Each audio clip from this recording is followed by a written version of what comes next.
Good evening, ladies and gentlemen, and welcome to the second meeting under my chairmanship of the Regen Committee.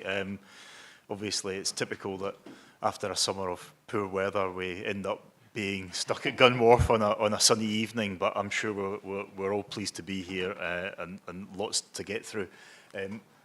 First of all, I'd like to welcome Adam Bryan, who's our new Director of Place. This is his first meeting of the committee, previously Chief Executive Officer of the South East Local Enterprise Partnership, and he started with the Council on Monday, so straight into the thick of things with us, but I'm sure you'll be gentle with him. And also we have, as well as an arrival, we have a departure. As members may be aware, Dee O'Rourke's leaving the council to take up a new position at Eastleigh Borough Council. So I'm sure the committee would agree that we should offer a vote of thanks for all the support that she's given to us as members, to this committee, the previous committee, over the past few years, and wish her well with her new role.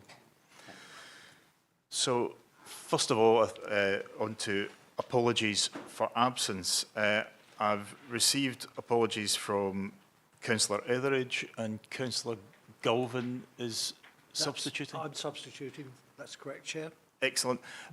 We also have apologies from Councillor Sands, and we have Councillor Pearce substituting. Yep, substituting. Thank you, Chairman. And I had apologies from Councillor Nestorov, and we did have Councillor Myton substituting. Unfortunately, Councillor Myton has now had to offer his apologies, so I'm afraid we're a man down tonight. No other apologies? Okay. Moving on to record of the previous meeting, can I sign the record of the meeting held on the 15th of June 2023 as correct? Agreed? Lovely, thank you. There being no urgent matters, moving on to declarations of disclosable pecuniary interests and other significant interests. Are there any declarations? Any declarations of whipping? Excellent. In which case, on to the first substantive item on the agenda, which is the Future WHO Housing Infrastructure Fund report on pages 13 to 18. And that's going to be introduced by Sonny. Thank you. I don't think it needs much introduction. It feels like quite old news now, quite frankly. But yes, it's really just summarising and closing up the rather disappointing news that the HIF funding was withdrawn. There's not really much more to say about it, to be honest with you. It was a hard-fought battle to keep it, and it's disappointing, but it has now been taken away, and this report tidies things up and brings it to a close. It has some good news in there regarding that there's no risk of clawback for the HIF funding, and that also they have also committed to pay us since all of the work that we've done via the HIF fund since January. So there's no financial risk there from central government. So again, that is a win. You will note that there's a risk, which I think is quite small, that the CELEP have asked about their £1.8 million. So those of you that have been around for long enough will know that it started as the A289 project, as an £11 million project granted by the CELEP. We spent £1.8 million of that of design, and then the HIF came in and we switched, if you like, from there and gave back the rest of the funding to the CELEP. So the CELEP have asked the question quite rightly, as they would as a funding body, where's that £1.8 million gone? And they are asking us in terms of looking at that and also presenting a case as to why it should be kept. I'm fairly confident about that because there's a precedent. DLUC have obviously said that we spent the money for the HIF in good faith, and they've reimbursed us of money that's spent. We would use the same argument and the same precedent set with the CELEP, but we will deal with that when we get there. But that is the, if you like, the only risk left on the report. Thank you. Excellent. So before we open the floor to members, I would just remind everyone we did have a very lengthy discussion at full council on this, where I think people were given ample time to make political points. I would remind you that the goal of a scrutiny committee is to scrutinise the activities of the executive. So can we limit our remarks to any matters arising since then, and specifically in relation to cabinet decisions in relation to this, because we could spend all night discussing this ad nauseum. I don't think that's really a valuable use of this committee's time. Any member? Councillor Filmer. Yeah, thank you, Chair. The 1.7 money from Select, was that the money we used for the slip road down at the tunnel, Sonny? Thank you, Councillor. No, that was a separate project, so that is safe. The slip road is safe. That was part of the Medway City Estate funding, so that's got nothing to do with the A289. So we haven't spent the 1.7? Have we still got the 1.7 or we used it? No, so we used the 1.8 for the design. So you quite rightly said the slip road was a separate project. Yeah. The A289 as a project, we used the 1.7 or £8 million, I think it was, on designing the improvements to the A289, Sandsperel and Four Elms roundabout.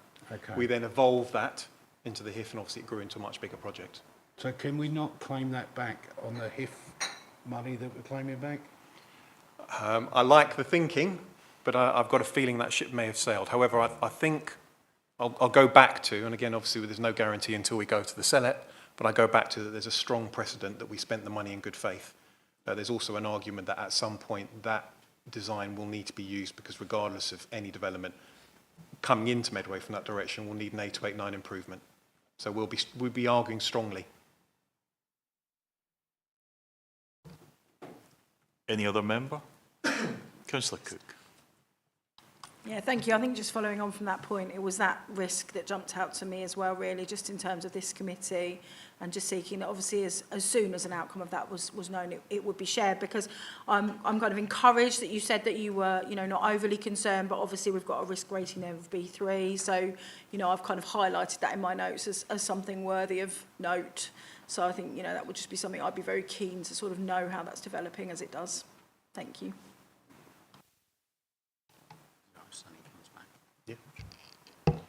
The CELEP's got a meeting in September where they will note that we need to come back to the CELEP in terms of, if you like, a defence for not returning the £1.8 million for the following meeting, which I think is in October. So we'll update you as soon as we have that. All right? Any other member? Excellent. In which case, we shall move to Vice Chair. Do you have a proposal? The committee is asked to note and comment on the report and note the Cabinet decision set out at section 6 to the report. Chair, thank you. Is that agreed? Sorry, isn't it number 4 that we were going to agree on this? So, Chairman, if I can. So that actually replicated the report that was to Cabinet. So Cabinet's decision was to pursue that option 4 approach that was in the paper. So this committee is simply noting that position. So, okay, Chairman. Thank you. So, is that agreed? Agreed. Excellent. Let's move on to item 6, which is Capital Budget Monitoring Round 1, 2023-24. And that is on pages 19 to 50 of your agenda. Andy is going to introduce this item. Thank you, Chair. So the report details the first round of monitoring. It was presented to Cabinet on the 8th of August, and it's also being considered by Directorate Management teams. At the time of writing the report, I would say this is the first budget monitoring report that's been brought to this Overview Scrutiny Committee, so we were still working out how it should look, and unfortunately there's an error in there in the sense of in section 5 in the table there, which is it should cover all directorates, but it doesn't in this case. It only holds the information that purports to this overview scrutiny. In future, I'll make sure it holds all the information, so apologies for that one. Just to give an overview of a few things, sections 6 and 7 on pages 21 to 35 give details of all the schemes within specific service areas. On page 20, table 1, which I've already mentioned, gives you a financial summary, and table 2 also gives the funding streams for the budgets. The overall result of capital monitoring for round 1 for the authority is a projected underspend, and it mainly relates, as already been purported, to the HIF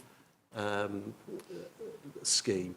So obviously, with regards to that, and it's already been mentioned there, the uncommitted monies will be removed from the council's capital budget, and that's something that you'll see within the round 2 monitoring.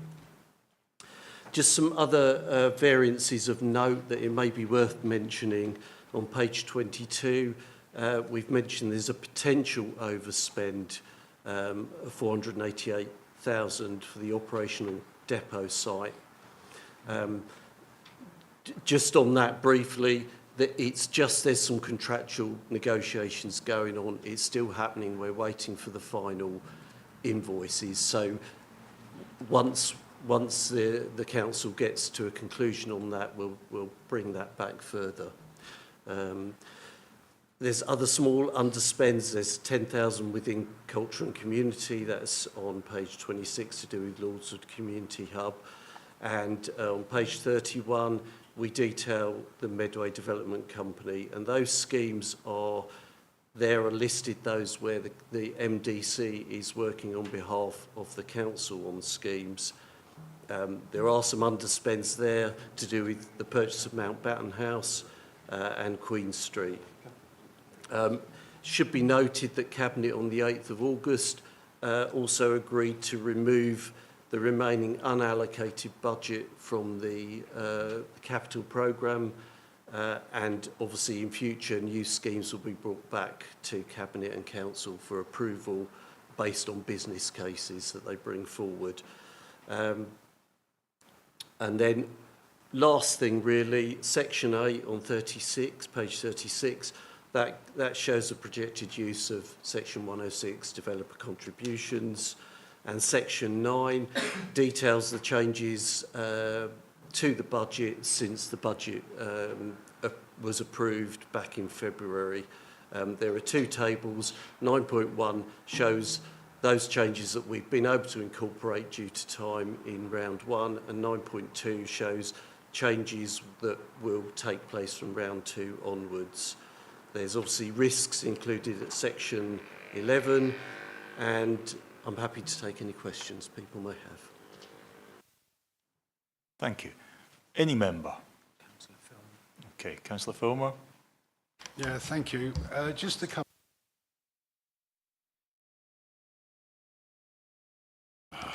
Right, sorry, on the depot, the money we're looking for with the contractor, are we still within budget or are we over budget regarding that one? That's the first question.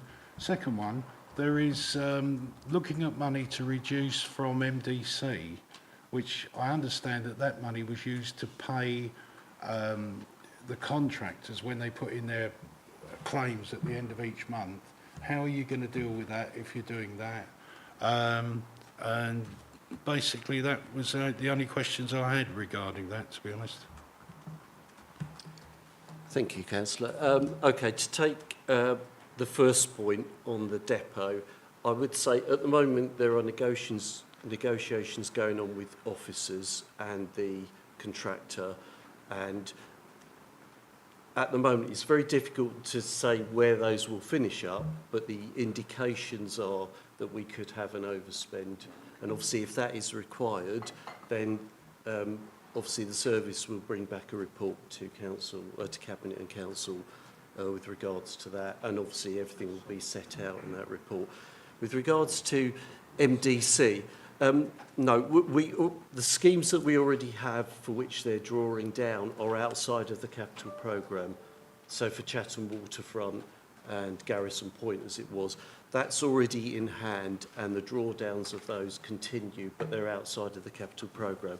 This is an unallocated balance which it was felt on reflection with the way that we changed the way we dealt with the MDC schemes. It was felt it would probably end up being along that line of capital loans that would be required in future for future schemes. And so it was felt it was better that they come back on an individual basis at that point with business plans. Okay, thanks. Councillor Golden. Yes, my question was on the MDC funding. So I'd just like to have reassurance there is sufficient funding readily available for MDC to draw upon to complete the Chatham waterfront project. That is the case. Yes, thank you, Councillor. Yes, the drawdown of capital loans, as I say, that is separate, and we've already got an agreement in place with MDC that they come up with a cash flow forecast, and we will obviously provide that loan on the basis we've done so far. There is no danger of that with regards to what the things that are in this report. So the money is readily available every month? The money will be available, yes. Thank you very much. Councillor Hubbard. Thank you, yeah. On page, 35, it's 7 members' priorities. I welcome the fact that we are looking to remove the remaining unallocated balance from this fund, which was had a nickname last time round, but it essentially was the previous leader's slush fund for projects which took his fancy, and majority came from Conservative-held wards. I was actually successful once in getting money in my ward, but I'm sure it was because I was in a split ward. But I think that as we go forward, appropriate budget headings are a requirement, and I think that this is a very good start. On the question of the depot, there's obviously that cost. I presume that maybe you're looking at alternatives to the current depot site, because I'm sure the expenditure could be reduced if we look elsewhere.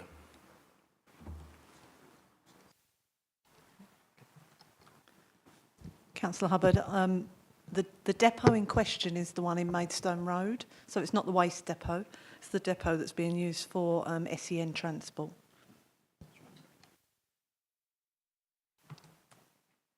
Any other member? No. In which case, Vice Chair. Thank you, Chair. So just to note on this item, firstly, 1.1, it is recommended that the Regeneration, Culture and Environment Overview and Scrutiny Committee notes the results of the first round of capital budget monitoring for 2023-24. Secondly, it is recommended that the Regeneration, Culture and Environment Overview and Scrutiny Committee notice the changes made to the capital programme as set out in 9.1 and 9.2 to this report. Thirdly, it is recommended that the Regeneration, Culture and Environment Overview and Scrutiny Committee notes that Cabinet recommended to Council the removal of the completed Platters Farm panels and Rainham signage schemes from the Members' Priorities Capital Programme.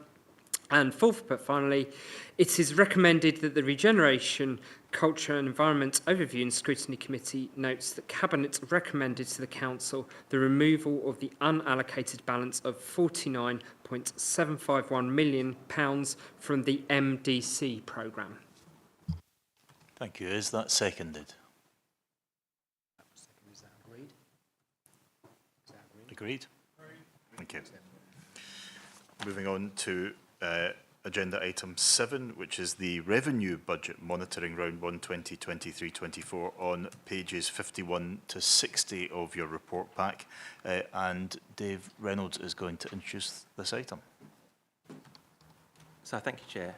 Okay, so this report was presented to Cabinet on the 8th of August, and it summarises the revenue budget monitoring position that has been considered by Directorate Management teams based on the returns that have been submitted by budget managers for the first round of monitoring for 22-23.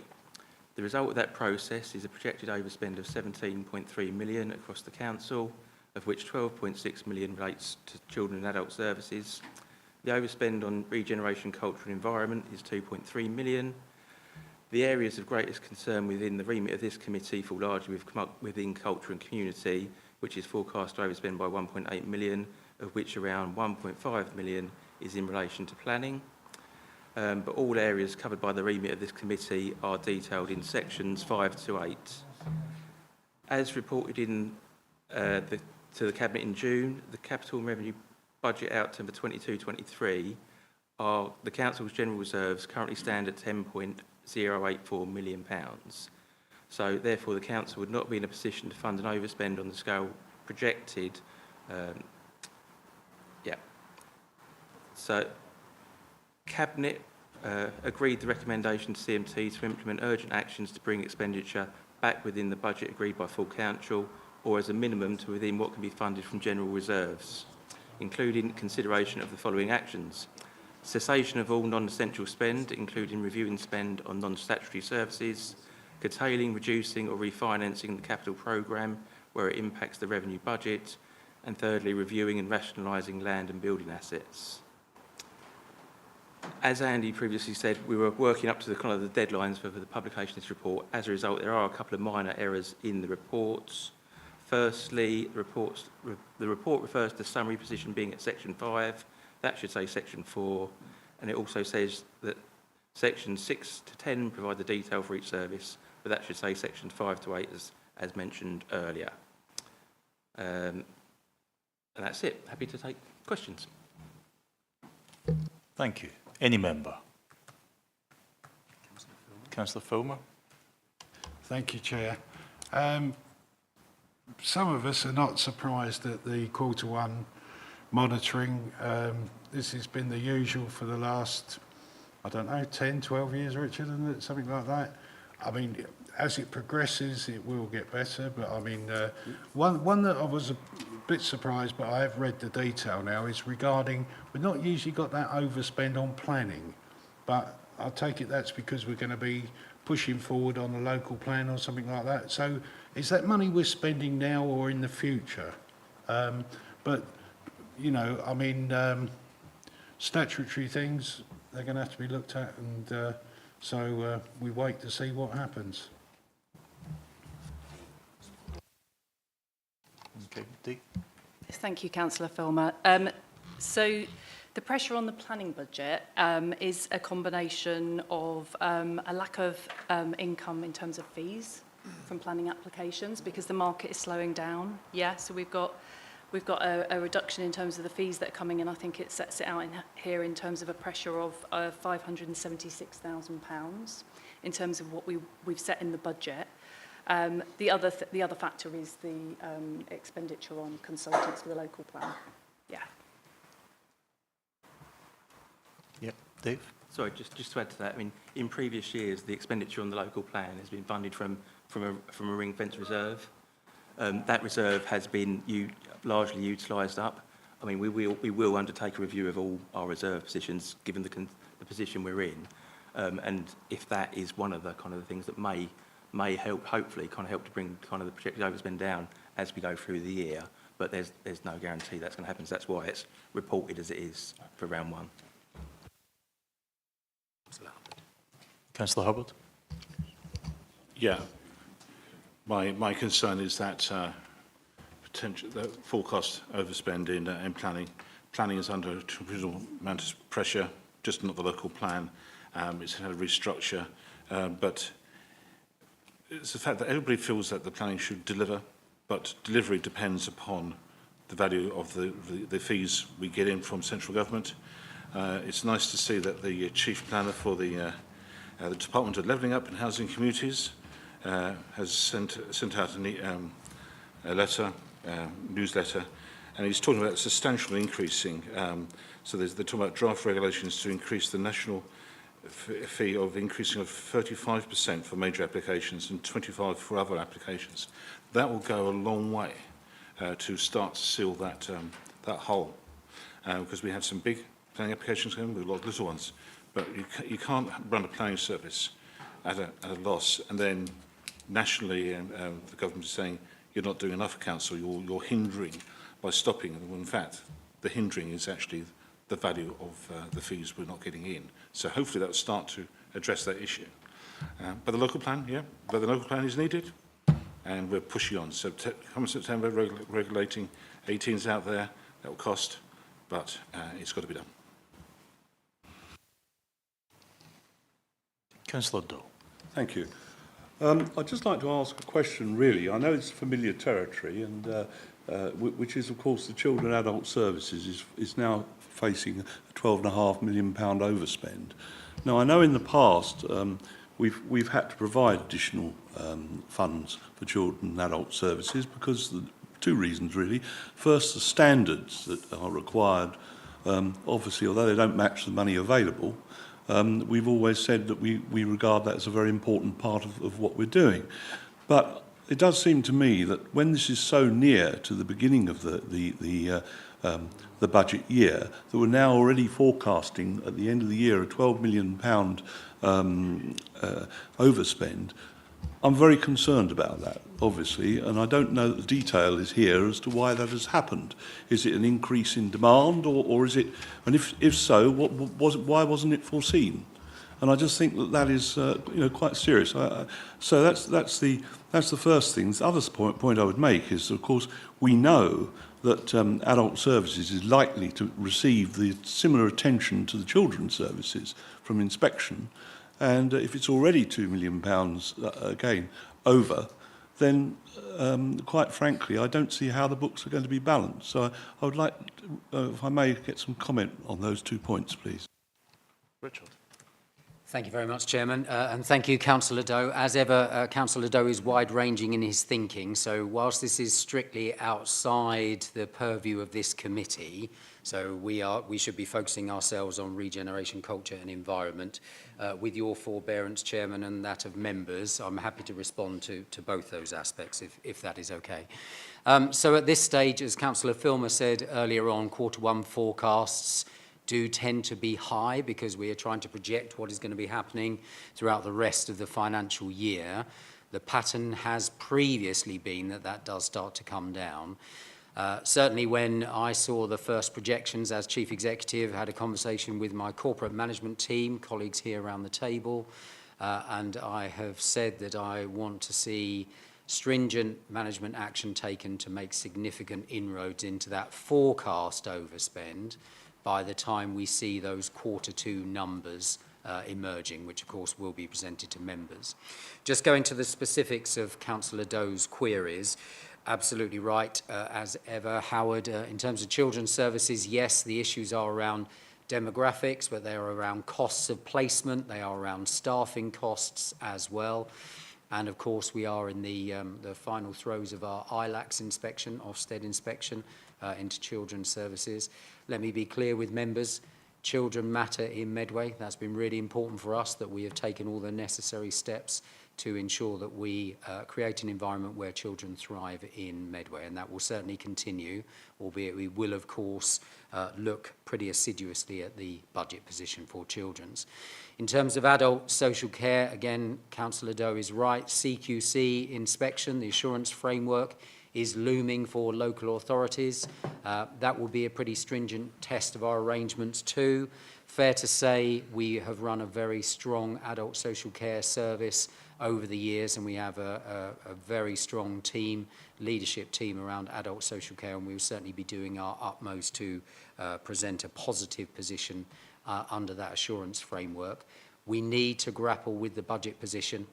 So as Dave said, we're facing as an organisation now, £17 million forecast overspend in this current financial year. Only 2.3 million of that is attributable to the work of this committee. Let's not lose sight of that. So I've said, working together with the corporate management team, with the Cabinet, we will need to take some urgent steps to bring that forecast profile down. That's it from me, Chairman. Thank you. Thank you. Councillor Pearce. Thank you, Chairman. On page 54, we've got the heading Deangate Golf, but of course we haven't got a golf course anymore. So perhaps that needs to be changed to Deangate Ridge if that's what that means, the Deangate Ridge site. There's also no money planned in the budget going forward, and regardless of any aspirations or plans the council might have for that site, there still of course needs to be money budgeted to cut the grass and maintain the site to some degree. Thank you. Yeah, thanks. I mean, you're right. I mean, there isn't a budget associated with Deangate Golf. It is no longer in existence, as we know. That budget line is only in there because there was an outturn position in the previous year, which is largely just, to be honest, just kind of internal recharge charges. It's probably a bit of an accounting oversight that we will rectify going forward, and it will get removed from the future monitoring and be no more, as it were.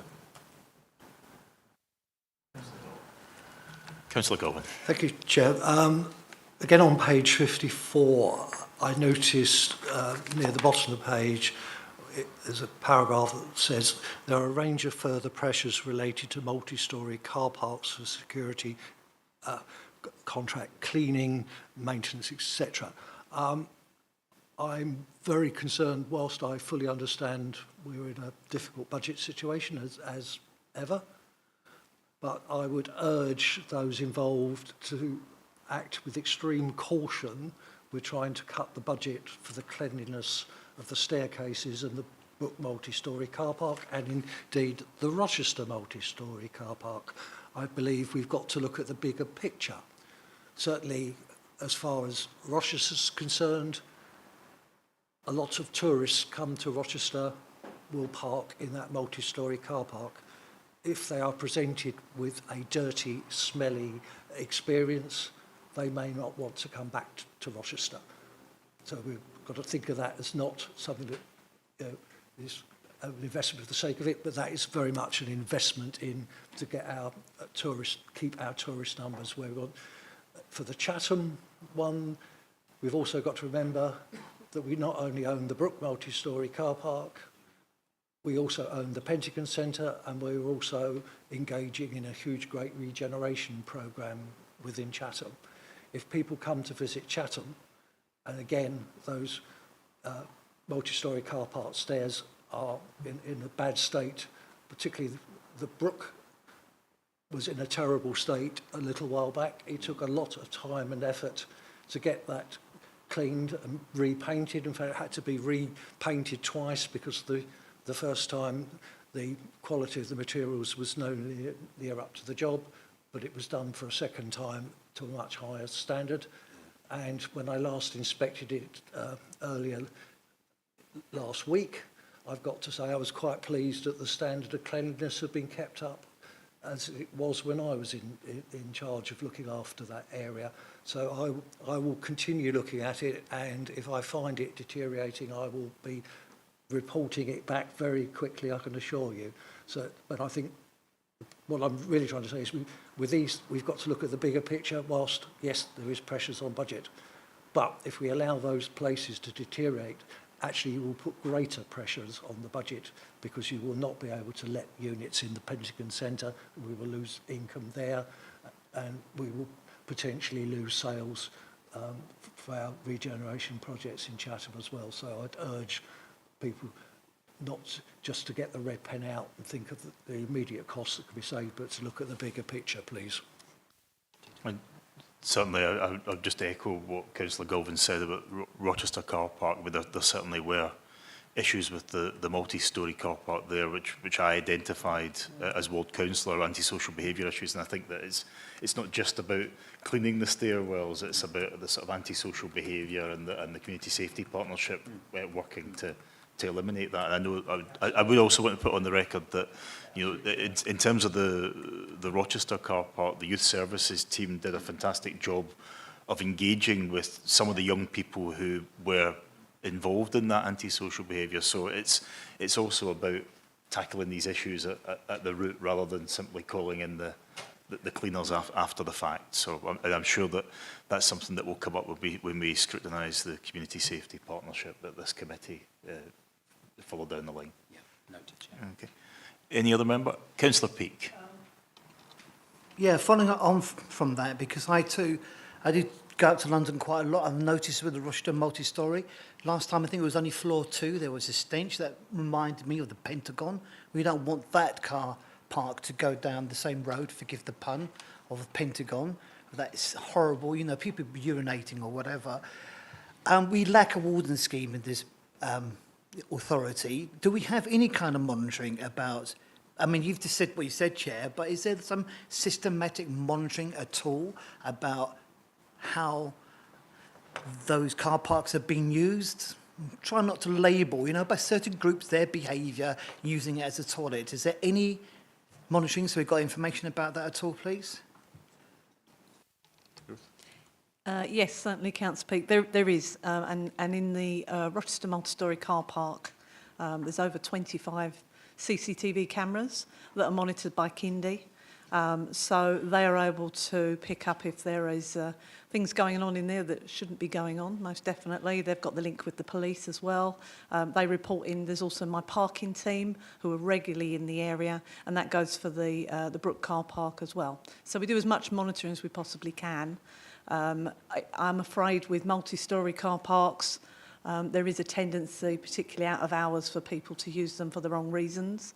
But we are on it, and as Councillor Goulven has said, we've put a lot of work in the last couple of years in terms of increasing the cleansing and also trying to stop the graffiti as well, which is, you know, once you get graffiti, it tends to lead to other things to happen. It looks like it's not being looked after. So there's actually a lot of work goes on in terms of the monitoring and the upkeep and the cleansing of all of our multi-storey car parks. Councillor Peake? What's our capacity to react to that information, though, in terms of speed and being able to do something about it? We're certainly in parking. We're not a blue light service. So, but we do operate until 1 o'clock in the morning. So if there's something going on and we need to get a parking personnel there, we can do that. The Kindy CCTV is linked up directly to the police. So if they see something that is antisocial behaviour or some crime that's going on, they will get straight in touch with the police, and the police have an antisocial behaviour car that goes in the area. If we notice that there is some trend going on, and we get that sometimes in different areas of Medway, if there's a trend going on, the police are more than willing to put that on their beat in terms of antisocial behaviour, and they will keep a lookout for us as well. Sorry, so an example of that is the car park at the Odeon Cinema on the dockside, I believe. Because there was a time that nearly every time we seemed to go and park there, you had your boy racers club meeting up at 11 o'clock or at night, but that happened for so long and then it seemed to disappear. So I assumed that is something that we reacted to and sorted out. Not our car parks, actually. The one there, there's 2 car parks there, and neither of them belong to the council. They're both private car parks. So they obviously do the same kind of thing as us and have reacted, I would say. Yeah, and also I would just say, in addition to comments about Rochester Car Park, there is a seasonal aspect to this activity as well. It's people keeping out of inclement weather. And so, while it might look like there's a lull in activity, it's obviously something to keep an eye on as we move into possibly even wetter months than we've had recently. Yeah. Councillor Cook. I'm going to go out on a limb and ask a question as a very new councillor, so please correct me if I've misunderstood any of this, but we're talking about lots of specifics, and I want to go back to the overarching strategy. So from my understanding, we are talking about at the moment a budget which is 17 million over what we have, and we only have about 10 million in the bank to cover that. We know the situation is that money in the bank has been kind of cut away over the years, that we've needed to dip into our reserves over the years. We also know, I believe, that nationally, national government has cut spending to local government quite significantly. And so we're now in a situation where we're having to make very difficult decisions, and the reality of that are the individual lines that we're seeing here. You know, the reality of making car parks smell nice and are nice for people to visit, making sure that people have got what they need. And so what I've seen on here is, you know, the reality is there are things we have to do. You know, our statutory obligation, we're well aware of that. And there are the things that are important to do so that Medway is the place we want it to be, and it continues to be. And then there are things that will reduce our income because Medway isn't a nice place to come to if we don't do those things. So how do we, as a committee, really understand what those priorities are when our cabinet and ourselves in full council are making those decisions? How do we really understand this is our priority? Yes, we know what our statutory obligations are. Of course, we've had the training, but how do we really get this is a priority, this isn't? And so I know better in this committee, Chair, you know, how to ask those questions moving forwards. Yeah, so Richard, can you illuminate? Thank you, Chairman, and thank you, Councillor Cook. And I think actually, as you said, Alex, at the very first meeting, there aren't any questions that aren't unreasonable ones to ask, and I would absolutely endorse that. Just to start off, though, again, so Just framing all of this, Business Support Overview and Scrutiny Committee has the overarching role, so we'd be looking at the kind of wider council budget. Just to frame that in the context of this committee's deliberations, though. So yes, you are quite right, Esther, in terms of the overall position we have got a forecast overspend £17 million, only £10 million worth of reserves, so clearly that is an unsustainable position. But of course, they are forecasts, so they're not the actual spend at this stage. So we are saying as an officer cadre that given the budgets that we have, broadly the council's budget is £530 million. We are forecasting an overspend of £17 million, but it's a forecast, it's not actual yet, hence the management action that we are looking to take. In terms of the priorities against which we want to assess what is important, what is significant for us, the following item is our performance plan, the council plan, so that sets out the priorities that we have as an organisation. Currently, those are framed around people, place and growth. So there are 4 outcomes that we're seeking to achieve under people. Underneath place, there are 2. Underneath growth, there are 5. And there are a range of measures there. It's about growing the economy. It's around getting around Medway, are the kind of growth areas. Place is about putting Medway on the map, as you kind of alluded to. People, that's about children and young people thriving, older people living independently. So those are our current priorities. It is worth mentioning, and sorry for the length of this intervention, Chairman, worth mentioning that the new administration wants to reframe the council plan in accordance with its manifesto and its election pledges.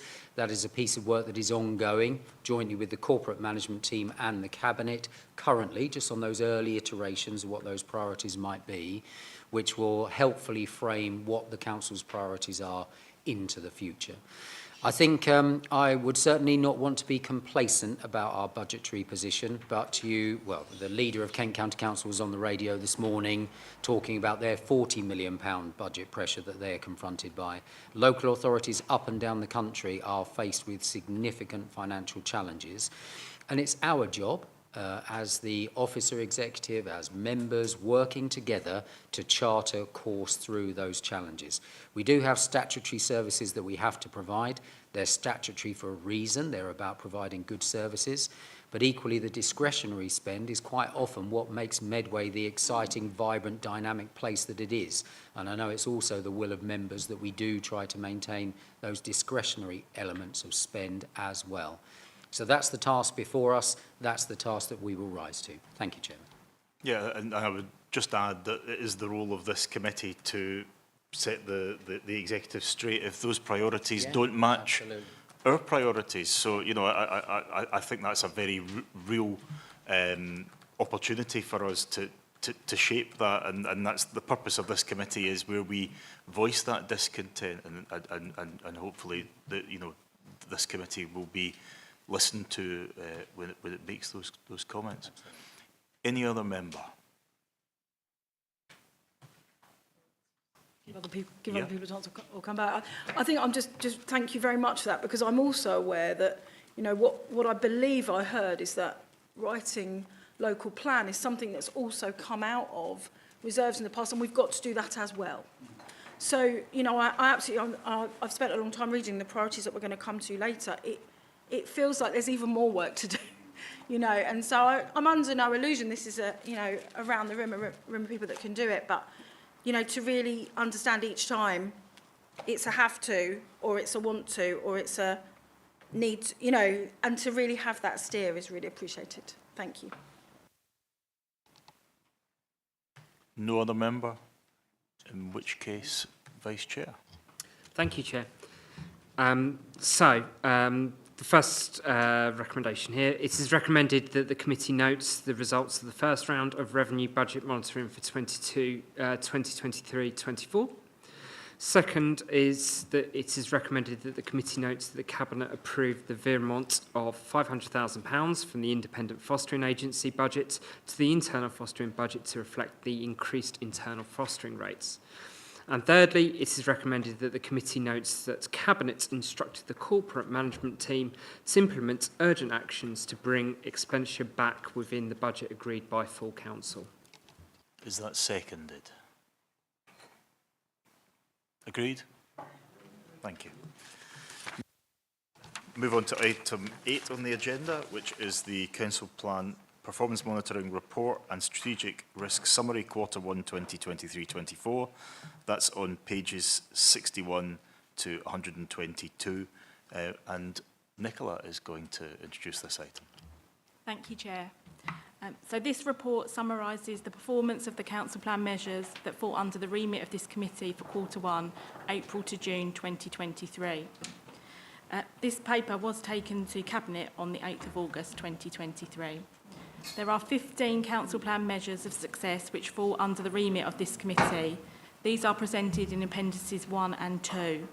3 measures fall under the place priority and 12 under the growth priority. We are reporting on 14 measures this quarter, as 1 measure is data only, the growth value added per job. 11 out of 14 of the Council Plan measures we are reporting on met or exceeded their targets. They are green. 2 out of 14 were slightly below target, less than 5%, amber.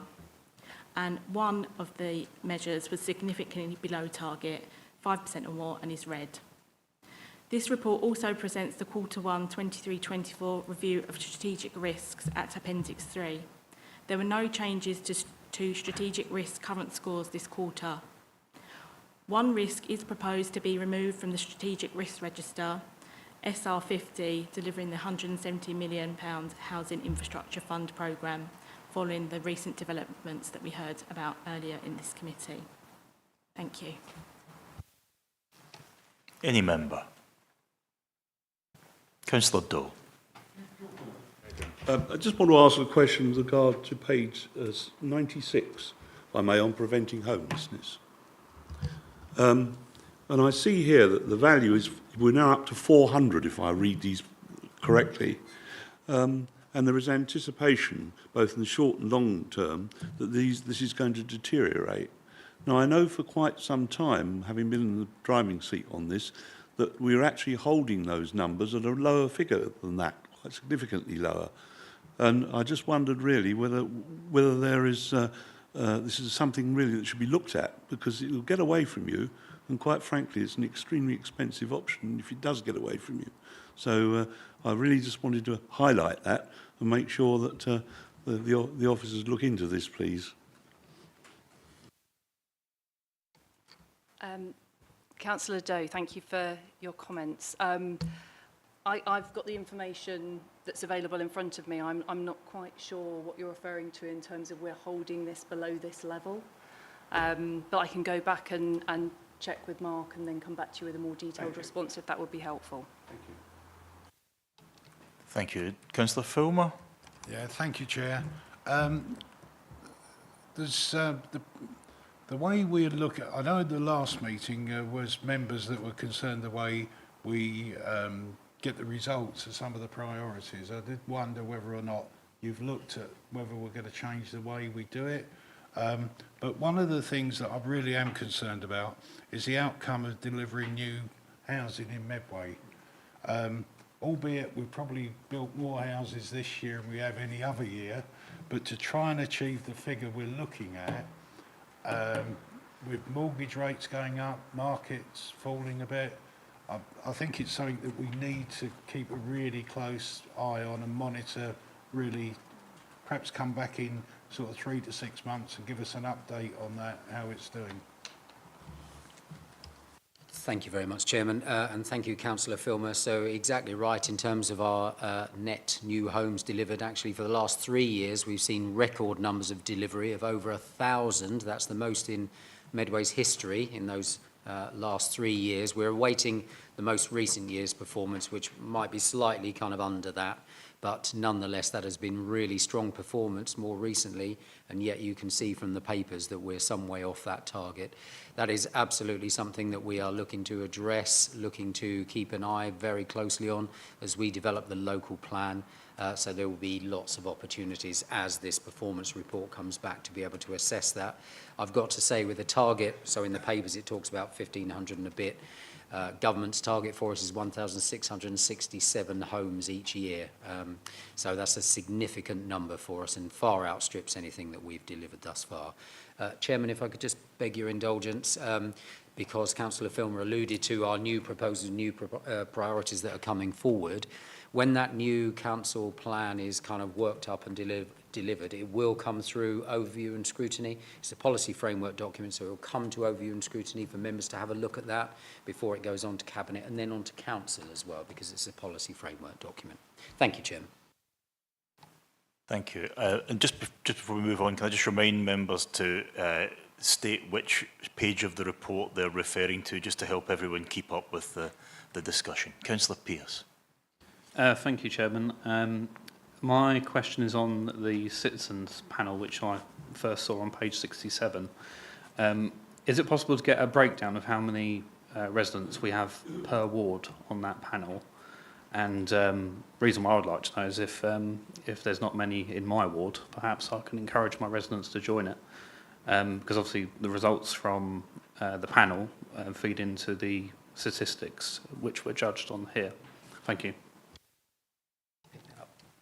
Thank you, Chairman. Thank you, Councillor Pearce. So we did have a query on the citizens panel last time out, actually, in terms of the composition of the panel. So we'll make sure that that has been issued. If it hasn't already, it was certainly an action from last time. But can I welcome the offer that was made by Councillor Pearce as well, Chairman? Thank you. Councillor Hubbard.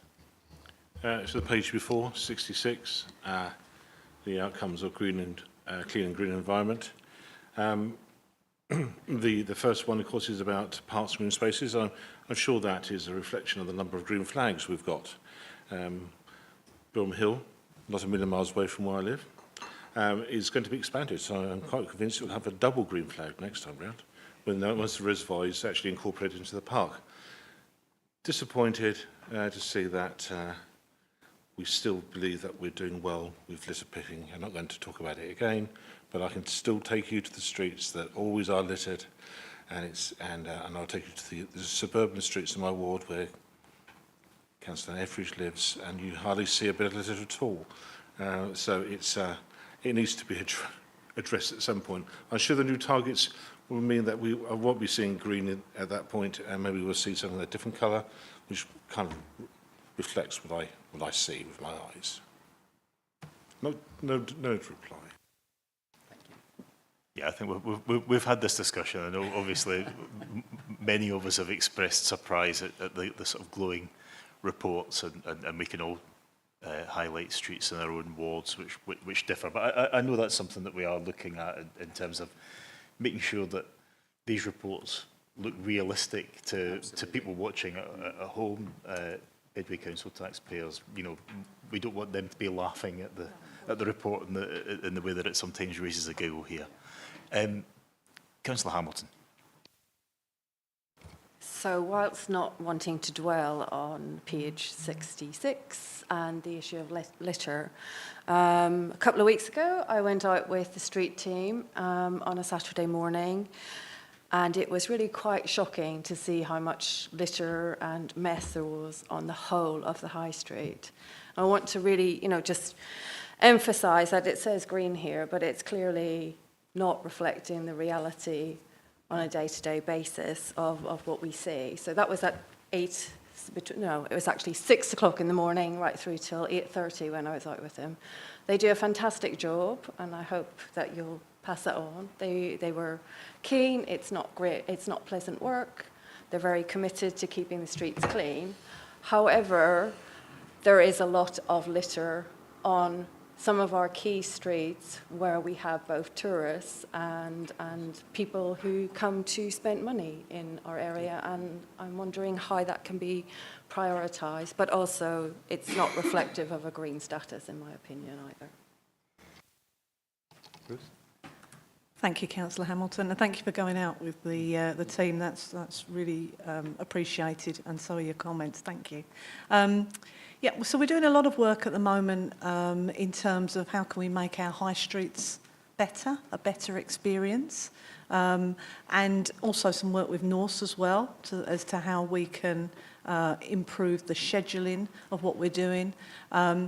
I have to say it's not something that I can quickly do overnight, but I've listened to members over the past few months, and you know, there isn't an excuse really.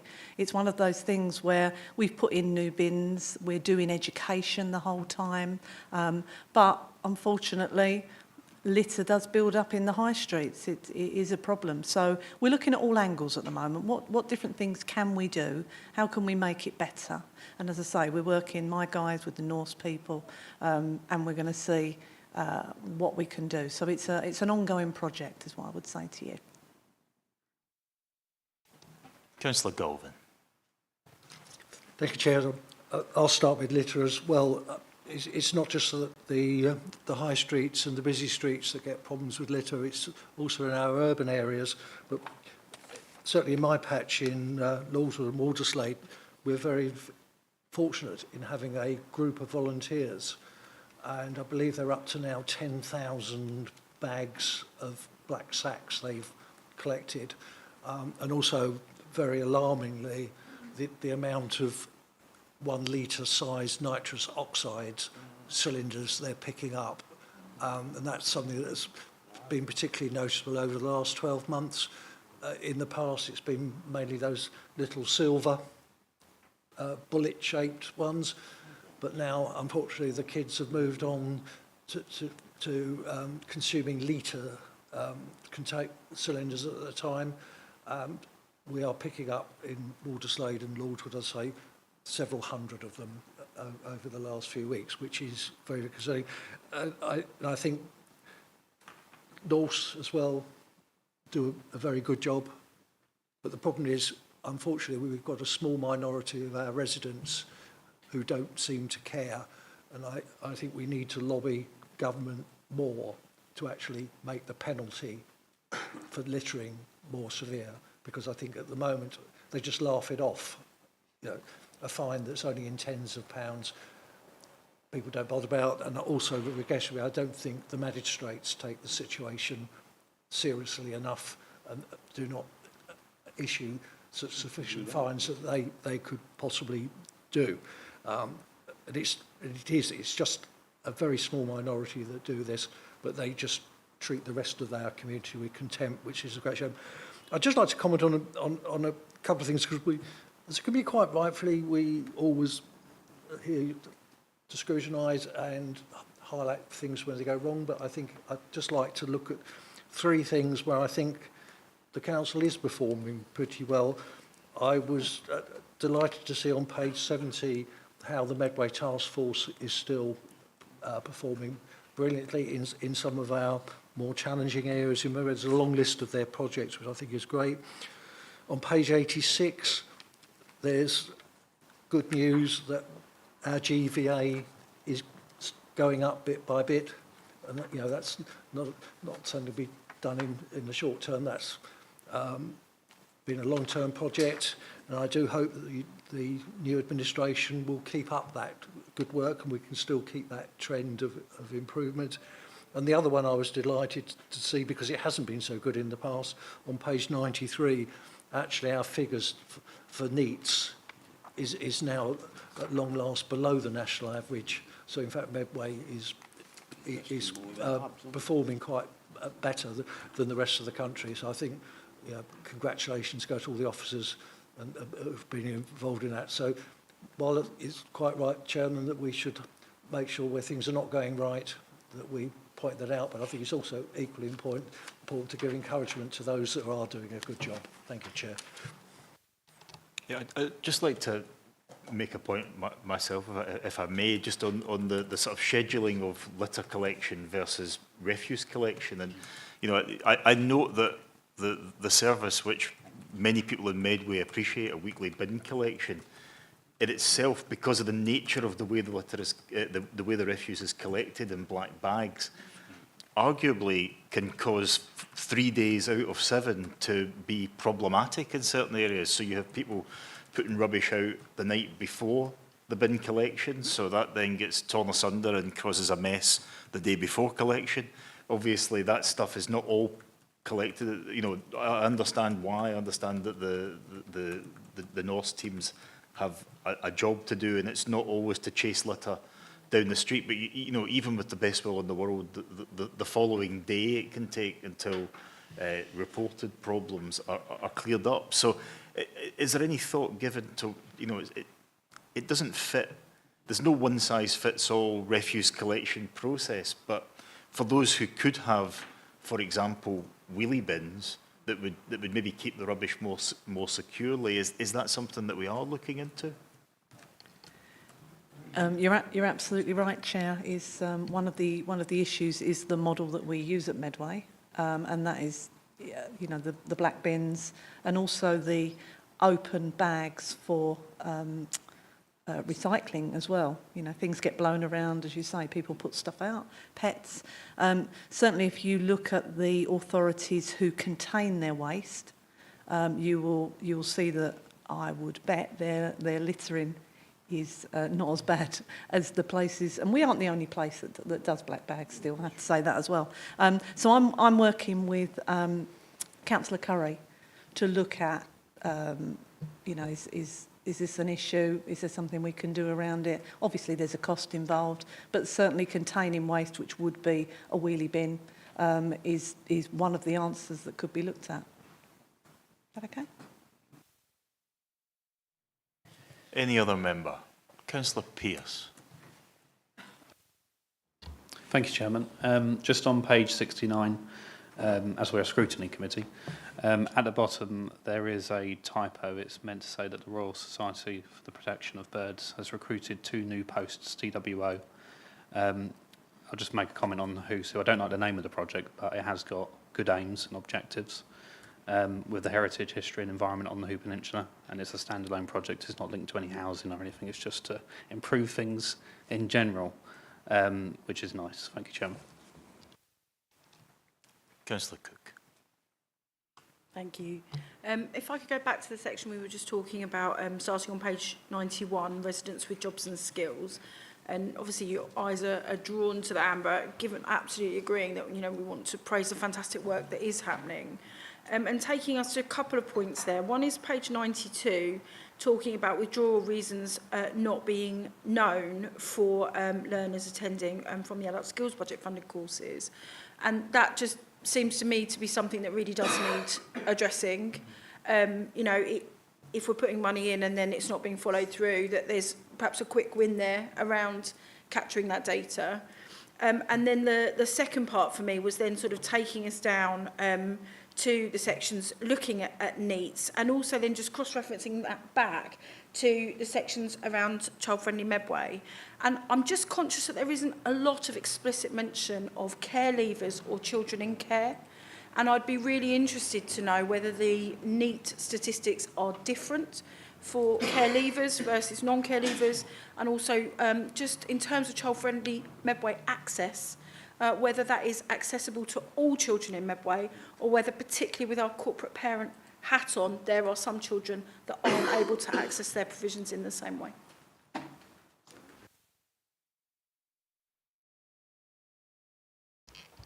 Thank you for your question.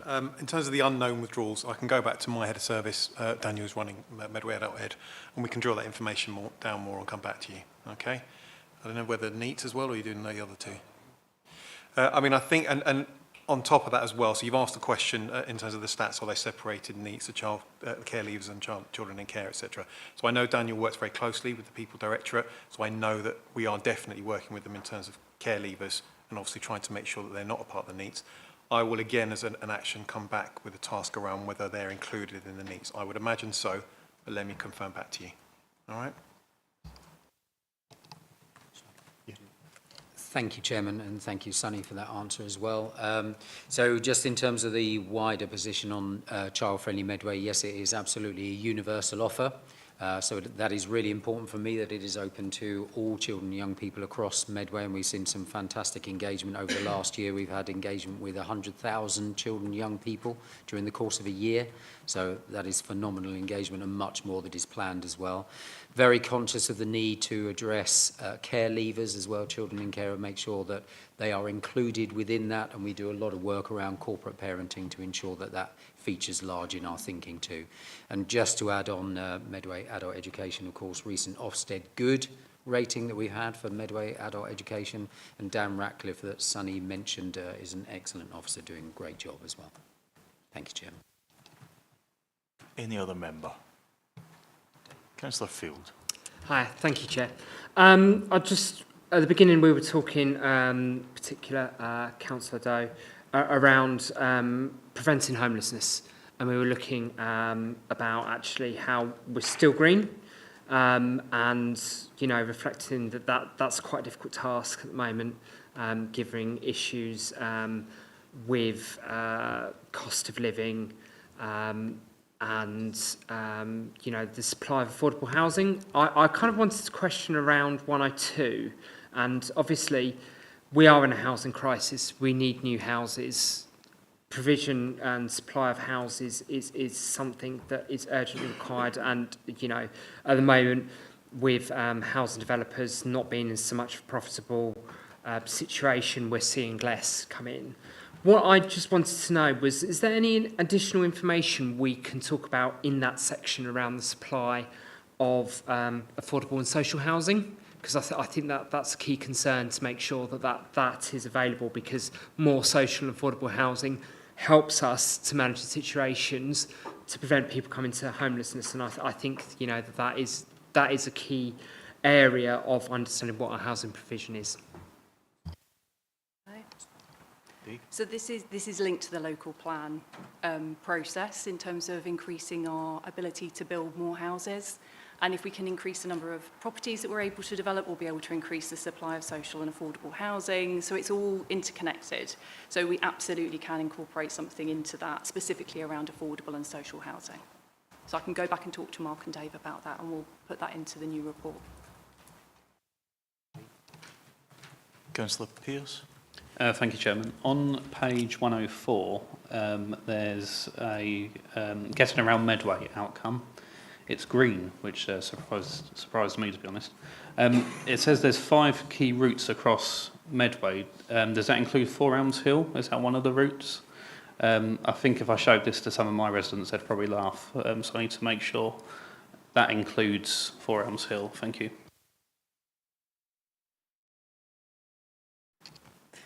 Thank you, Councillor. I'd have to come back and confirm that. These routes have been monitored for quite a while, so it's quite a historical key indicator. What I would say to you is that we are reviewing this from a previous overview and scrutiny. We've undertaken a review of the whole thing around getting around Medway, and we will be bringing an update back to a future meeting. Thank you, Chairman. And just to add to what Ruth has said there, so my recollection is that that's not one of the 5 routes on 4 Elms. Just in terms of the new priorities that we were talking about, what's going to be really important is that we have relevant and meaningful new measures that members can monitor. And certainly we kind of feel that the measure as it is cast currently doesn't reflect some of those wider ambitions there might be around active travel, around public transport. It's not only about getting around by car. So that will certainly be something that we would look to review and see if we can get something that is more meaningful and has greater resonance with residents. Thank you, Chairman. Could I just ask, does the impact of the proposed red routes consultation that's going on at the moment, I mean, that one would hope would have some sort of positive impact on speed of journeys through Medway? Might they form part of the new analysis? Absolutely, yeah. I was going to say, as well as the active travel, the whole thing around actually reducing congestion with the use of red routes, and our whole Safer, Healthier Streets programme. So this is, trying to get children to walk to school, and also the whole thing around Part 6, which is moving traffic enforcement by cameras as well. That will be coming online. All of that should help with the congestion issues in Medway. Councillor Hubbard. Yeah, on page 75, we're talking about safe delivery of outdoor events and festivals, etc. So what the Chief Executive doesn't know, that in his inbox is a letter from Michael Gove, who, like most Scotsmen, grew gritted teeth, is wishing all the best for the England ladies. But they're talking about their close working with other agencies to look at being liberal with licensing hours and such like. You've only got 2 days, but hopefully that will be delivered in a safe manner. Thank you. Councillor Peake. Yeah, I just want to pick up what Councillor Pearce said, because that is a concern of mine as well, about there being a green light on the average time to get around Medway. There's an awful lot of information here, so I apologise if I've missed it. From what I can see, this is just an average time. And it's been said many times before, you can do whatever you like with stats to tell a story. Now, obviously, in this committee, we should not be doing that. We want the stats to lead us. The value of an average time, to me, doesn't actually mean much, because when I think about the contrast between, you know, obviously, when you drive to work during key times, school run and also the work run, and how congested certain areas can be, and then obviously during the daytime, the same roads is just like easy peasy. So an average doesn't actually say much. I would like to see the contrast between those. I don't even know how you would group it, you know, school run, work run, or whatever. But that sort of information in certain key areas. One really obvious one is New Road, and we're thinking about the intra, and there will be, if we go ahead with the intra. Sorry, I know that was another committee earlier this week. And I'm very supportive of that, but that's something for us to keep an eye on. And if we do what we want to do with the intra, there's going to be impact on the new road. So I want these stats to have that type of meaning. I hope my point's clear. Thank you. Yeah, I think you know that definitely seems like a good question, because obviously places which have a moderate level of traffic over a longer period of the day might come out with the same average speed as places where things are acutely terrible and then completely quiet. I mean, how do we counter that with the way we collect that data? I mean, it's quite a hard thing to do, I have to say to you, but the data at the moment is collected through a system that looks at mobile phone signals. So it will tell us and will actually model for us. You can see cars moving, cars not moving on key routes. It's quite clever, but there is work to be done, and I think your points are really valid. Is that, you know, average? It's not meaning an awful lot to you. It's not meaning a lot to our residents, is it? So I guess what I can do is give you my undertaking that we understand that as officers as well, and we want it to be better and richer data for you. And more so, we want to reduce the congestion, which is the really important thing here, is that we make our journey times better for our residents. So we're on the same page, is what I would say, and the work is underway. Any other member? Councillor Bowen. Would it be simpler to easy to add median and mode to those figures? I'm sorry, I can't find the figures, so I can't find the page now. But would that be a simple job? Because that would give a lot more I think information. probably the best thing is that we do a briefing note, if that's okay, and we'll explain exactly where the 5 routes are, how we capture the data, and what we do with that data. I think that will put members. It would be a baseline really of where we are. And then we may be in a position that we can say, and this is what we're targeting now. This is how we're on the journey, as it were, with our data to make it better. Does that help? Yeah. Okay. That was a helpful contribution from Councillor Bowen. I think absolutely in her wheelhouse there. Any other member? In which case, Vice Chair. Thank you, Chair.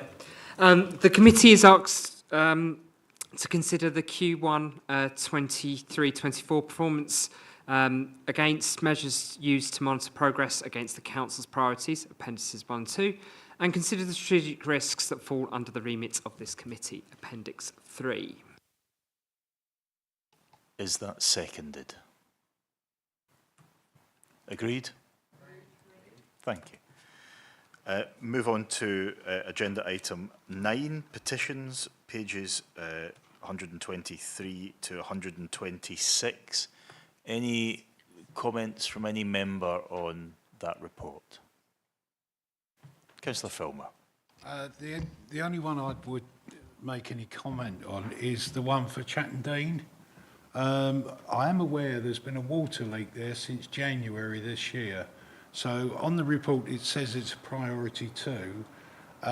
Hopefully when the water board have been there they might do a decent repatching job, but could we check that after the water board have finished? It says they're due there at the end of July, but it may be worth checking that one. Yeah, I'll pick that up, Councillor. Any other member? Councillor Pearce. Just a general comment on petitions. My understanding is that we, as an authority, we only accept petitions via the council's petition website or the service on the website. Do we accept petitions from like third-party websites? Is that correct, or we don't? Thanks, Councillor. At present, the Council's petition scheme is part of the Constitution agreed by Council, and it does stipulate that e-petitions have to come in through the Council's e-petitions platform, and we won't accept any other parties. Any other member? Nope. In which case, Vice Chair? Thank you, Chair. The committee is requested to note the petition responses and appropriate officer actions in paragraph 4.1 of the report. Is that seconded? Agreed? Thank you. Moving on to agenda item 10, which is the work programme, pages 127 to 142 on your report. And Michael is going to introduce this item. Okay, thanks, Chair. Just to highlight that. Sorry. The report's asking members to agree a few changes to the committee's work programme, and it's also asking you to identify up to 2 potential topics for task groups, and the other ONS committees have been asked to do the same thing, and the topics will then be considered at an informal meeting of chairs, vice chairpersons and opposition spokespersons, where a recommended final list of 4 will be recommended to Business Support Review and Scrutiny Committee for a decision. Thank you. Any member? Any suggestions about a topic? And obviously there's a recommendation, just for guidance, that's on page 130 at 6.5. There are a few suggested topics just for a starter for 10. Any comments? Councillor Cook. I do have a question, but it's not about task groups. So do you want to talk about them first? Or? No, absolutely. Whatever you want to talk about. Thank you. Again, I'm taking on CEO's advice that there's no such thing as a silly question. And I want to take us back to the minutes from the last meeting, the decisions made, and how they're then reflected in this agenda. Because I guess, again, it's taking your kind of workplace experience and then how this works in the... I'm kind of used to an agenda where the last meeting's actions are then kind of rag-rated, you know, they're linked here. We can see at the start of the meeting, this is what we agreed from the last meeting, here's where they are, and here's where they are on the agenda. And I think sort of going through this, a lot of the things that we asked for, so for example, I can see the attachments with the briefing notes and those kind of things that they've all been added on there. And I wondered whether it was possible or appropriate to ask that in the agenda itself, there was perhaps a summary after the record of the previous meeting where those kind of specific decisions or things that have been followed up, which we've kindly had lots of offers this evening, were just kind of noted where they were and whether that was appropriate. Yeah. Thank you very much, Chairman, and thank you for the question, Councillor Cook. So there's a series of informal arrangements in the run-up to our committee meetings. And so the chairman, vice chairman, opposition spoke will get together and we will go through. There's a list of all the actions that have been agreed. So a couple of things that we've agreed that we will come back on this evening, for example. So in that informal setting, we go through all of those items, all those outstanding actions. Our democratic services colleagues will chase officers across the council to ensure that they are being undertaken as well. So that body of work kind of exists. We work through that to ensure that we are following through on any commitments that we have given. Now, of course, Chairman, it's a matter for you and the committee that if actually as part of your deliberations you want to see that kind of rolling action sheet, then I'm sure with the forbearance of our democratic services officers, if that's the will of the committee that that's something that you would want to see to keep an eye on that, then that is fine. But certainly at an informal level, that is addressed through what we call the pre-agenda meetings that are established for this committee. Thank you, Chairman.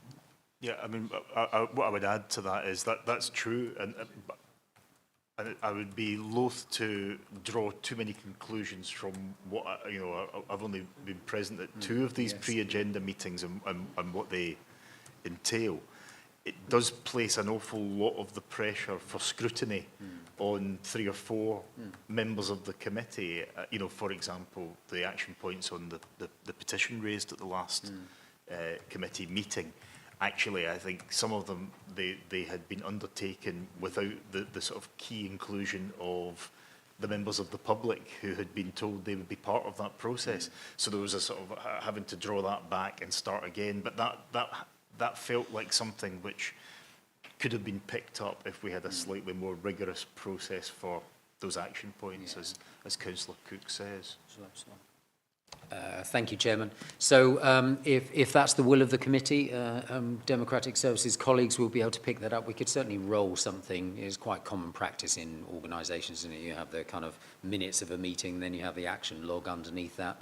Then we can look to ensure that we have something that's enshrined in our processes going forward as well, if that's helpful, Chairman.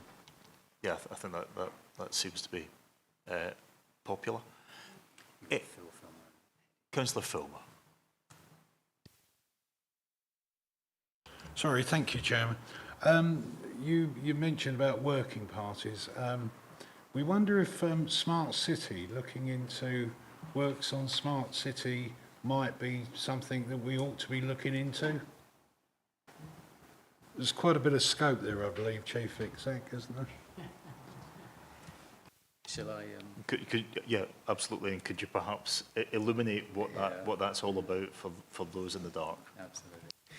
Thank you very much, Chairman, and thank you very much, Councillor Filmer, for your question as well. So Smart City is all about embracing new ways of working, but particularly in the digital space. So new opportunities for thinking about how we deliver services, making better use of e-services, use of websites, or whether it's other platforms as well. We've got some quite ambitious proposals about how we might really take some major strides forward as part of our transformation programme, albeit back to some of those earlier conversations that we had around the budget. We would need to be very conscious of that as well. Smart City does, as a label, it's quite well used across the sector, but it means many things to different people. And of course, we need to be clear on digital inclusion as well. So we need to make sure that if we are migrating services onto a digital platform, doing things electronically, that people have access to that. On a slight technical point, just to come back, I think probably Smart Cities would probably come under Business Support Overview and Scrutiny Committee. But certainly through Democratic Services, if that's a suggestion. Actually, that's very unusual for committees to recommend something to business support. However, if that's something that is being proposed, I think there would be merit in having that conversation. I think also, Chairman, just seeking to be helpful, you pointed to paragraph 6.5, which sets out some of the proposals there are for topics for task groups. We certainly know one of the other Overview and Scrutiny committees actually said if there wasn't a clear kind of desire for any particular topics to be advanced from this particular committee, we could try and do something informally with the chairman, vice chairman, opposition spoke, just to kind of determine what that might be, to suggest that into Business Support Overview and Scrutiny Committee, because they're the overarching committee who will determine this. They will have the kind of ultimate say, if you like, on what the topics will be for task groups. So unless there's a clear desire from members this evening about choosing those topics, I would suggest that's a way forward, and Michael will convene that. Thank you, Chairman. Yes, at the risk of allowing things to continue into the night, certainly that's a discussion that I would like to be informed by members of this committee. So, you know, do speak up. Councillor Peake. I would like to support Councillor Cook's request. I thought you might have just gone to the vote and I would have shut up, but I actually feel the need to want to emphasise, certainly where I'm coming out with this, I mean, I can think back, suddenly we must have all done this. We've had meetings, we've had a really dynamic meeting, and we've agreed all this, and we're all nodding away, and yeah, great. And then you look back and think, well, did it happen? Or if it did happen, how did it happen? When did it happen? So I would have thought it's actually a very important part of this committee that we do have. I'm sorry to create more work and more for us to read, but I think it's a very valid point of this committee that we do have a summary of the journey that is taking place. So when we've got something like a petition that we had last time, that we actually do keep an eye on the progress of that. And especially if we're then contacted by a constituent, we can give them an update.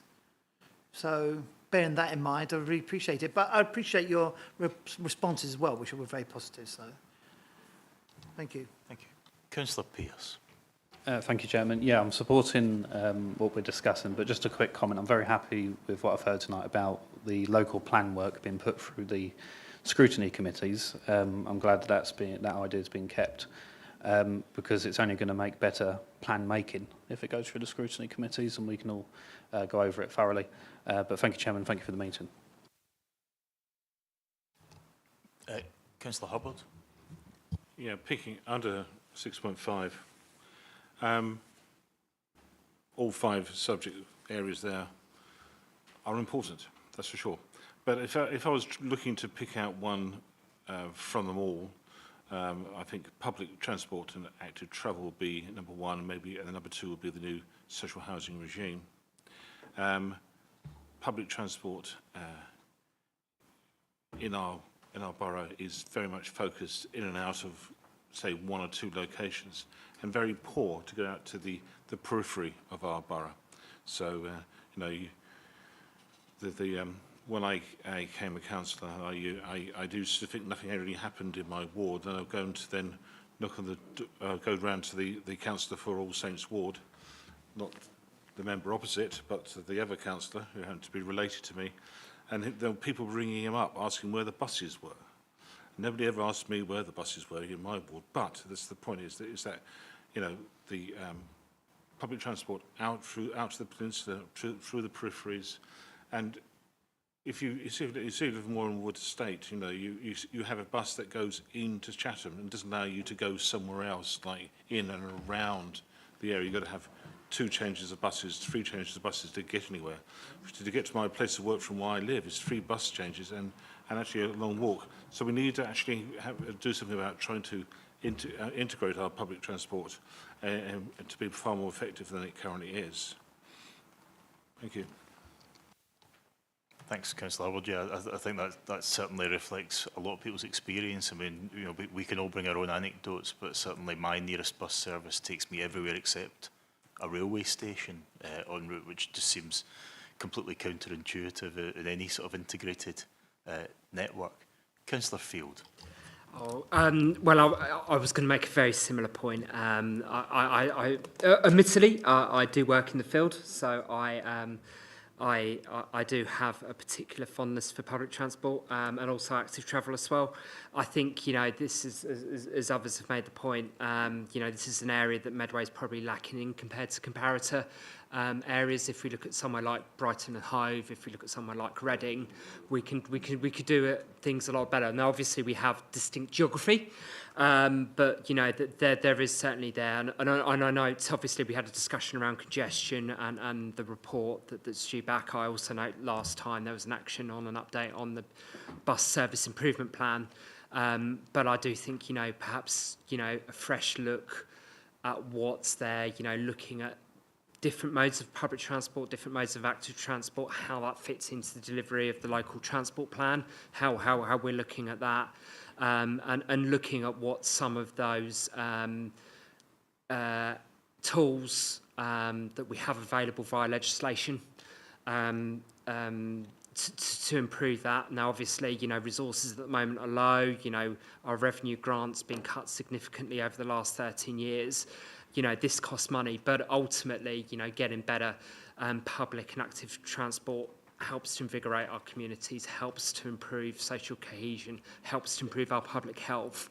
And I think, you know, there's a lot of, and promotes economic growth, promotes productivity, and it's certainly something that I think goes to a lot of our aims. So, you know, I'd certainly suggest having a good look at that topic. Can I just ask on that point, because obviously what Councillor Field says demonstrates that something like the active travel discussion would be quite cross-cutting. Can these task groups report into multiple committees, or is the intention that they... can someone explain the mechanics of that?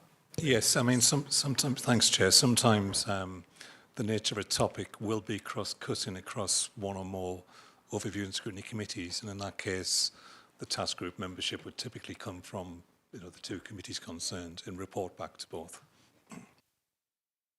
Thank you. Councillor Hamilton.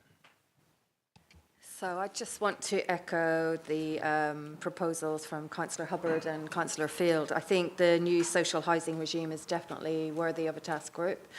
My background is also in transport, but it's in global transport. And I would make some points about that. We are the Regeneration, Culture and Environment, O&S Committee.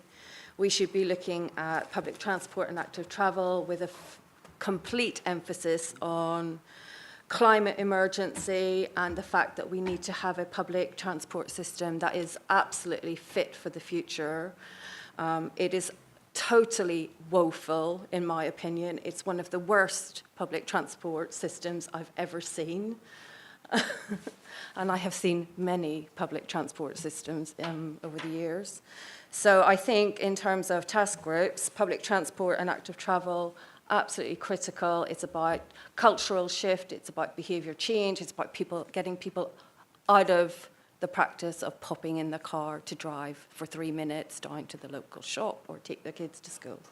So for me, it's a key task group that we need to be pushing forward on. I also want to emphasise that when we're looking at that, we need to be thinking across a range of modes. I just came back from Manchester. It was an absolute joy to go on a tram. And when we're looking at it, we're also looking at things like, you know, vehicles that are future focused. So we're looking at electric. Let's get rid of the fossil fuel dependency, please. And the other thing for me is looking in terms of task force, it's looking at the design of the system and active travel to enable and ensure that we are presenting a future system that enables everybody to access it. So it's an inclusive and system, and that it is scheduled not around the 9 to 5, the bloke goes to work schedule, which is unfortunately the historic legacy we have with most public transport design. But we're actually looking at a design for a transport system that serves all our community, whoever they are, whether they're children, older people, or people who need additional access. So, yeah, those are the two for me, definitely. But I want our task groups to come with a climate agenda, please. Thank you. Just also at this stage, take the opportunity to remind members that there is an ongoing consultation at the moment on the closure of ticket offices across Medway, and that consultation has had its deadline extended to the 1st of September. So I would encourage all members to contribute to that consultation, because there's no point having a task group which is tasked with shutting the stable door after the horse has bolted on that one, and that's a crucial part of our transport network as well. Councillor Doe. Yeah, I mean, I do agree with that, actually. I think absolutely disastrous idea.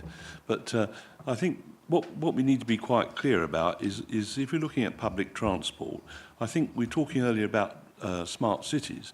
What I think is this, that overall, a lot of people have taken totally different attitudes to public transport. And there are some very good ideas now emerging in a number of different places. And I think what we ought to be doing is actually fishing for those ideas to see if we can see what works. And I think that's the key to it. I think that the trouble is a sort of Englishness about it. If you want to do something, you stop people doing things. You make them go by bus, you know, and this sort of thing. And you end up with, as they got in Wales, you know, 20-mile-an-hour limits all round. And I think what we want to do is to find ways that make public transport attractive and make people want to go on it because it's easier. And a good example of that, an unwritten success, is, of course, the tube in London. People don't have cars in London, not because they're banned, actually. They don't have cars because they don't need them. It's much easier to go by tube. And I think that you know, to me, is obviously we're not going to have a great tube system for Medway. It's not going to happen. But I think we could look at that and see if we can't, if we can come up with something which is, shall we say, a bit groundbreaking, then that's the chance to go to government and say, look, this is a model that you can... We can try out here and actually and show how this could work for other cities. I think that's the approach I've always adopted on this kind of thing, and I think it works. Any other member? Yeah, so Vice Chair, I hope you've been scribbling furiously. Always, always. always. I'm pleased that I think we've got some suggested topics guided by the committee rather than simply by the chair. Yep. So, thank you, Chairman. The committee is asked to firstly note the report and agree the work programme as set out in Appendix A to the report, subject to accepting the proposed changes outlined in the text on Appendix 1. The committee is asked to identify up to 2 potential task group topics. The ones I understand are around smart cities and... Oh, no, sorry. Apologies. No, that's fine. We did talk about smart cities, but for this committee, we'll be talking about the public transport and active travel, number 1, and then the new social housing regime, number 2. Yep. So, it's asked to identify up to 2 potential task group topics, which were public transport and active travel and the new social housing arrangements. For consideration at a meeting of the Overview Scrutiny Committee, chairpersons, vice-chairpersons and opposition spokespersons. Thank you. Is that seconded? Agreed? Thank you. And just Michael wanted to come back on his response on the petition, the online petitions, just to clarify something. Yeah, thanks, Chair. Yes, I just wanted to clarify the answer I gave before, because I probably didn't give the full picture. So the situation is that e-petitions have to follow the same guidelines as paper petitions. That's what the scheme says. So therefore, we need the name, the address, a valid postcode and an email address for an e-petition to be accepted. And the problem is that the national e-petitions platforms that are out there don't provide that information. So that's the stumbling block typically. Thank you. That's helpful. There being no other business, then Councillor Filmer. Yeah, sorry, Chair. Have we agreed a different date for the next meeting? You were talking about it because of the conference. Has that been agreed? My understanding was that was being actioned. I wasn't clear on whether it had to be. I didn't think it had to be agreed by committee. We haven't got a problem with it. Yeah. It's just. I think that's certainly what we're working towards. Yeah, and with the slight anomaly that the pre-agenda meeting for the subsequent meeting takes place on the day of the next committee meeting. But yeah, that will be communicated to members in due course. Thank you. And in which case, close the meeting. Thank you. Sorry, Chair. Oh. We'll reopen the meeting. Thank you. Just to note, rather than having to come back, so regarding the CELEP and the £1.8 million, the process is that we have to submit a case in November and it's decided in January. So I just wanted to update that for these notes rather than coming back again for the next meeting, ask for an update. So we'll submit our case in November and the decision will be made in January by the CELEP board. Thank you. Thank you. Okay, finally, we can say good night. You can put your pens down. Thanks. Bye-bye.